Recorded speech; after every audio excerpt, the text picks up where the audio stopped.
जोहार, नमस्कार।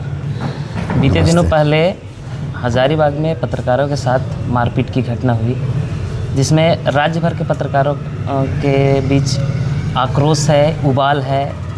कई जगह विरोध प्रदर्शन हो रहे हैं। इरफान अंसारी सूबे के जो स्वास्थ्य मंत्री हैं, उनके सामने पत्रकारों के साथ मारपीट होती है। उनके समर्थक यानी कहे कि उनके गुंडे के द्वारा मारपीट की घटना होती है। इस पर लोक जनशक्ति पार्टी रामविलास के कार्यकारी अध्यक्ष एवं विधायक जनार्दन पासवान जी का क्या कहना है?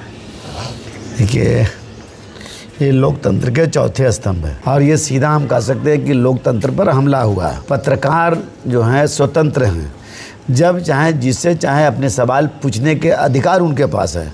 और भारत के लोकतांत्रिक प्रक्रियाओं में तो निश्चित तौर पर इस तरह से जो घटना घटी, पत्रकार के सवाल को उत्तर देने के, आप उत्तर जो देना था देते, लेकिन जिस तरह से पत्रकारों के साथ अन्याय और हम कहते हैं जघन्य कह सकते हैं, ये पाप किए है वो, हमको लगता है इसको पश्चाताप उनको करने से भी लोग माफ़ नहीं करेंगे।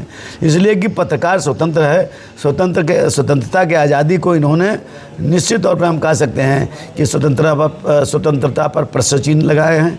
निश्चित तौर पर ये बहुत चिंता के विषय है।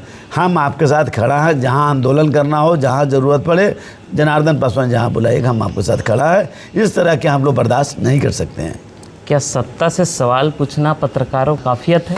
बिल्कुल। अब ये लोग अगर सवाल पूछ रहे थे कि भाई हेलीकॉप्टर जो दुर्घटना हुआ, इस दुर्घटना में किन किन लोग मारे गए और सरकार ने अब तक क्या कार्रवाई किया है, पूछने का अधिकार पत्रकारों के है। आप स्वतंत्र एजेंसी है, वो पूछ सकते हैं। तो निश्चित तौर पे ऐसे घटना को मैं तीव्र भर्त्सना करता हूँ कि पूछने की आज़ादी, और कोई बड़ा सवाल तो कर नहीं रहे थे। स्वास्थ्य मंत्री है सूबे के, इस राज्य के स्वास्थ्य मंत्री हैं, किन से सवाल करेगा भाई?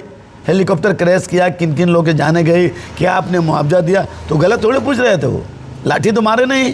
निश्चित तौर पे इरफान जी दिमागी रूप से भी मैंने हमको लगता है कि दिमागी रूप से भी वो थोड़ा सा रास्ते से हट के जवाब देते हैं। जिस प्रकार एक स्वास्थ्य विभाग हमेशा विवादों में रहती है, आप देखते होंगे हमेशा सुर्खियों में रहते हैं, इनका बयान भी अक्सर उलझुल जुलूल रहता है। इसको आप कैसे देखते हैं? ये एक तो है कि स्वास्थ्य मंत्री इनको नहीं बनाना चाहिए था। ये खुदा स्वास्थ्य है। हम लोग तो हाउस में ही बोलते ना, तो यूक्रेन के पढ़ के आए, यूक्रेन के डॉक्टर के यहाँ पढ़ना पड़ेगा। ये डॉक्टरी किए हैं यूक्रेन से। यूक्रेन की बहुत अच्छी स्थिति नहीं है, पढ़ाई के मामले में बहुत पीछे है। हम निश्चित तौर पे कह सकते हैं कि ये डॉक्टर के सर्टिफिकेट जो लगाए, हमको लगता है फर्जी सर्टिफिकेट इनके पास है। हम लोग तो हाउस में भी सवाल को पूछते रहते हैं। अब चतरे की देख लीजिए, 4 महीना में पोस्टिंग करते हैं, सिविल सर्जन को फिर हटा देते हैं। खाली लेन देन भ्रष्टाचार के अलावा दूसरा कुछ नहीं है। ये लोग धन अर्जित में लगे हैं, पैसा उगाई में लगे हुए हैं।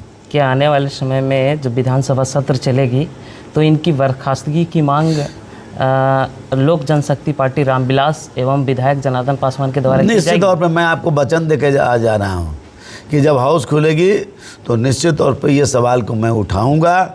और इसलिए भी मैं उठाऊंगा कि ये पत्रकारिता पर हमला नहीं है, ये हम सब पर हमला है, भारत के लोकतंत्र पर हमला हुआ है। ऐसे में हमने कहा है कि अब पुरजोर विरोध में करूँगा।